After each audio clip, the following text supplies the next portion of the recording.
வயலும் வயலும் வயலும் செழிக்க வாழ்வு தந்தானே, வயலும் வாழ்வு தந்தானே. அட பொன்னா விளையோ பூமிக்கு நல்ல விவரம் தந்தானே, உழவனின் உறவா வந்தானே.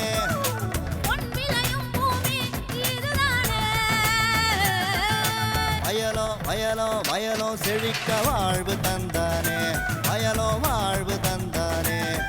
அட பொன்னா விளையோ பூமிக்கு நல்ல விவரம் தந்தானே, உழவனின் உறவா வந்தானே. தந்தன தந்தன தன தந்தானே, மண்வள பொங்கிட துணை வந்தானே. தந்தன தந்தன தன தந்தானே, மண்வள பொங்கிட துணை வந்தானே. மாத்தி யோசிச்சேங்க. பரண்மேல் ஆடு வளர்ப்பில் வெற்றி கண்ட விவசாயி ஜி சீனிவாசன் ஆவார். இவர் நாகை மாவட்டம் வேதாரண்யம் தாலுகா தேத்தாக்குடி தெற்கு பகுதியை சேர்ந்தவர் ஆவார்.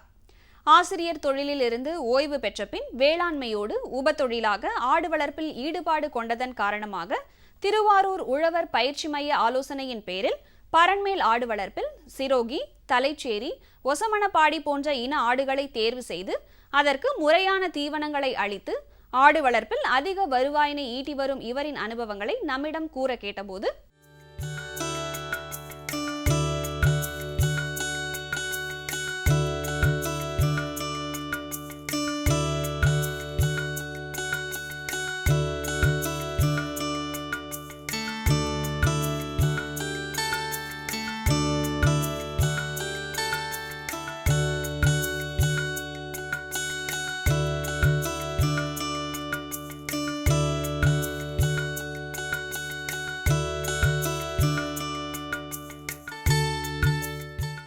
ஆசிரியர் தொழிலை மேற்கொண்டிருந்தேன். நான் வந்து விஆர்எஸ் கொடுத்தது பின்னால் கார்த்திகை சாவடி பண்ணி அதன் மில்லுக்கு கொடுத்துருந்தேன். அதுக்கு பின்னால் நான் எக்ஸ்டென்சிவாக தமிழ்நாட்டில் டூர் பண்ணும்பொழுது இந்த ஆடு வளர்ப்பில் ரொம்ப லைக்கிங் இருந்தது.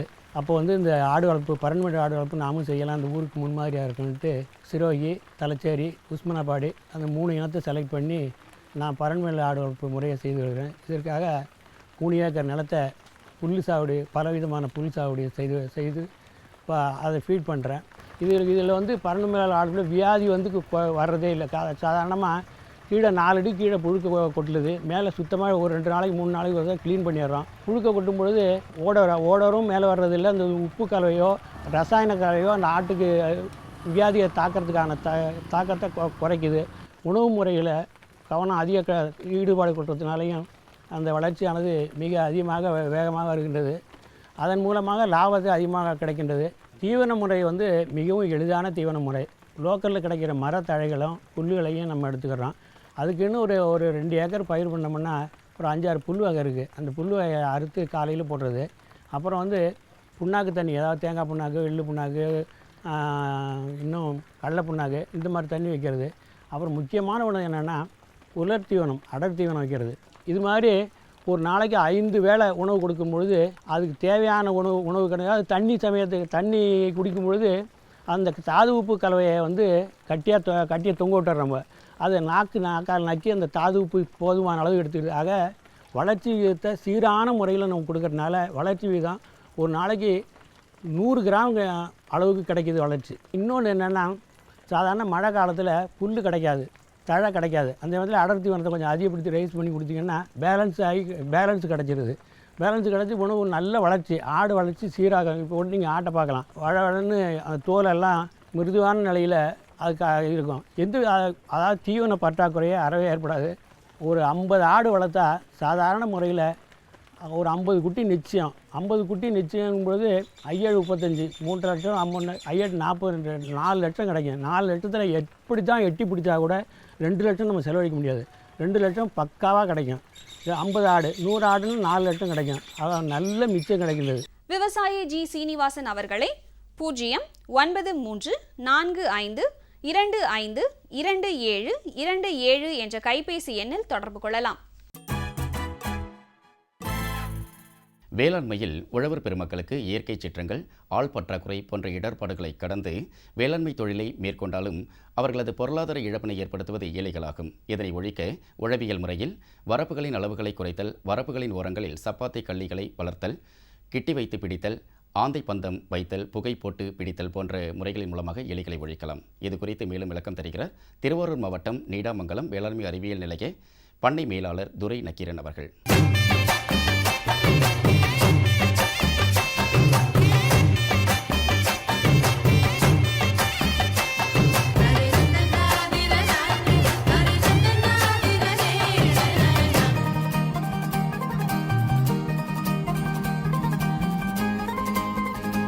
விவசாயிகளுக்கும் இந்த மனிதருக்கும் இந்த எலி ஒரு முக்கியமான ஒரு பிரச்சனையாகவே இருக்குது.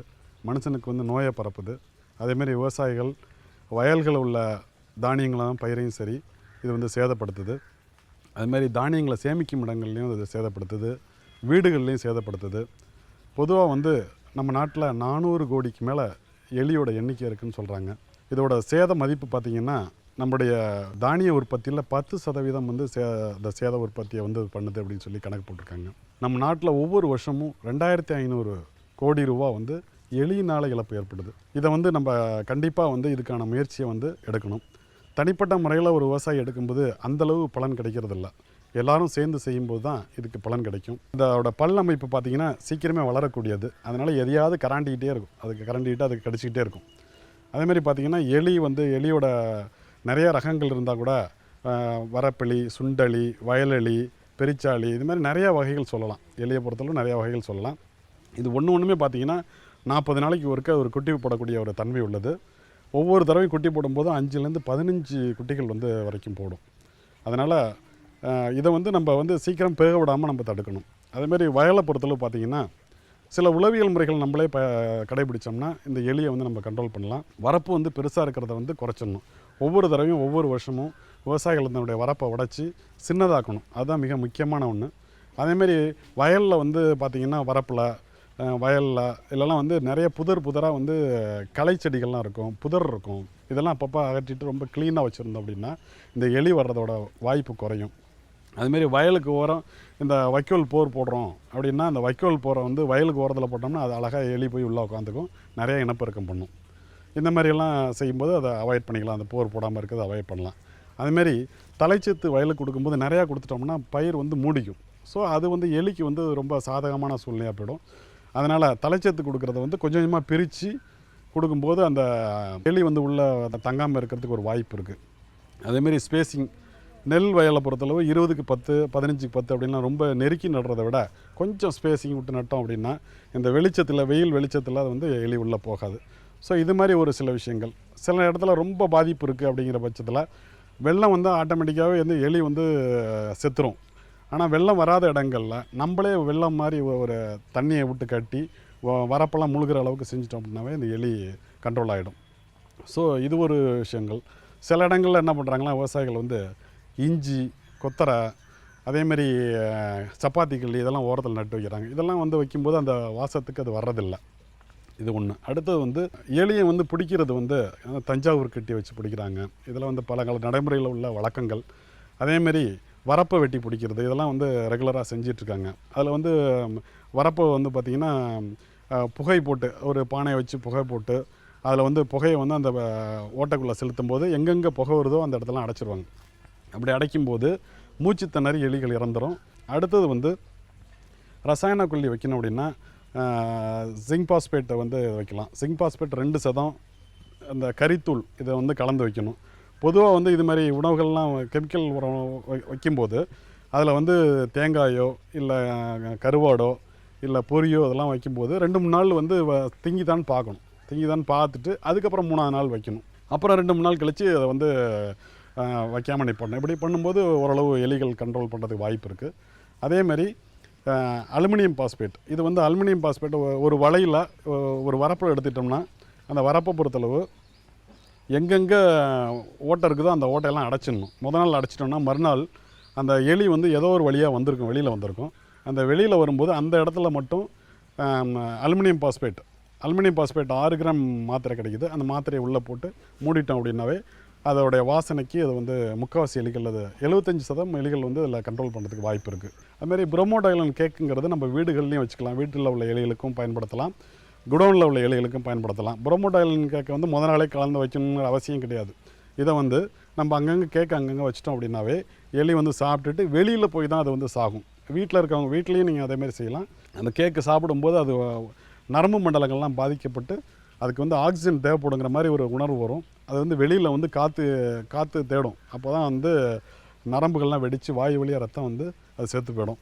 இந்த மாதிரி ஒருங்கிணைந்த முறைகளை கடைபிடித்து நம்ம எலியை கண்ட்ரோல் பண்ணலாம். அடுத்தது எலியை ஒழிக்கிறதுக்கு இன்னொரு முக்கியமான இயற்கை மெத்தடுன்னா பறவை குடில் வந்து நம்ம வந்து வயலில் வந்து தென்னை மட்டையை தலைக்கில் திருப்பி வைக்கிறது, அதுமாரி பறவை வந்து உட்கார்றதுக்கான ஒரு அமைப்பை ஏற்படுத்தி வைக்கிறது. அப்படி வைக்கும்போது இரவு நேரங்களில் வந்து ஆந்தைகள் வந்து உட்காந்து அந்த எலியை பிடிக்கக்கூடிய ஒரு வாய்ப்பு இருக்குது. இதனால் இயற்கையாகவும் வந்து அந்த எலியை கண்ட்ரோல் பண்ணக்கூடிய ஒரு இது செலவில்லாத ஒரு சிக்கனமான முறையாக இருக்குது. இது ஒரு சில விவசாயிகள் தான் செய்கிறாங்க, எல்லா விவசாயிகளும் செய்கிறதில்ல. அதேமாரி ஒரு கிராமங்களில் வந்து அவங்க தொன்று இருக்கக்கூடிய பழக்கம் என்னென்னா வெள்ளைப்பாகு எடுத்துக்கிறாங்க. வெள்ளைப்பாகில் வந்து ஒரு 4-5 அச்சு வெள்ளத்தை எடுத்து அதை பாகாக்கி அதில் வந்து பஞ்சு இல்லைனா தெர்மோக்கோல் ஷீட்டு இதெல்லாம் போட்டு உதுத்து ஒரு வெள்ளை கட்டி மாதிரி பிடிச்சிட்றாங்க. ஒரு உருண்டை பிடிச்சி அங்கங்கே வயலில் வச்சிடுறாங்க. இதை வந்து எலி சாப்பிட்டதுக்கப்புறம் பார்த்திங்கன்னா ஒரு நாள் கழித்து அந்த உள்ள வெள்ளைப்பாகெல்லாம் கரைஞ்சி செரிமானம் ஆகிடும். ஆனால் அந்த பஞ்சு மட்டும் செரிமானமாகாது, தெர்மோக்கோல் ஷீட்லாம் செரிமானமாகாது. அப்படிங்கும்போது 2 நாளில் ஆட்டோமேட்டிக்காக அது செத்து போயிடும். இந்த மாதிரி ஒரு சில விஷயங்களையும் சரி, வேதியியல் முறைகளாக இருந்தாலும் சரி, உளவியல் முறைகளையும் கடைபிடித்து விவசாயிகள் வந்து இந்த எலியோட தாக்கத்தை குறைக்கணும்னு நான் கேட்டுக்கிறேன். அதேமாதிரி எல்லாரும் ஒன்று கூடி, ஒரு கிராமத்தில் இருக்க எல்லா விவசாயிகளும் ஒன்று கூடி இந்த விஷயத்தை செய்யும்போது தான் கண்டிப்பாக அதுக்கான ஒரு பலன் கிடைக்கும். மேலும் விவரங்களுக்கு 0936024716 என்ற தொலைபேசி எண்ணில் தொடர்பு கொள்ளலாம். மீண்டும் அடுத்த பொன்விளையும் பூமி நிகழ்ச்சியில் சந்திப்போம். வணக்கம்.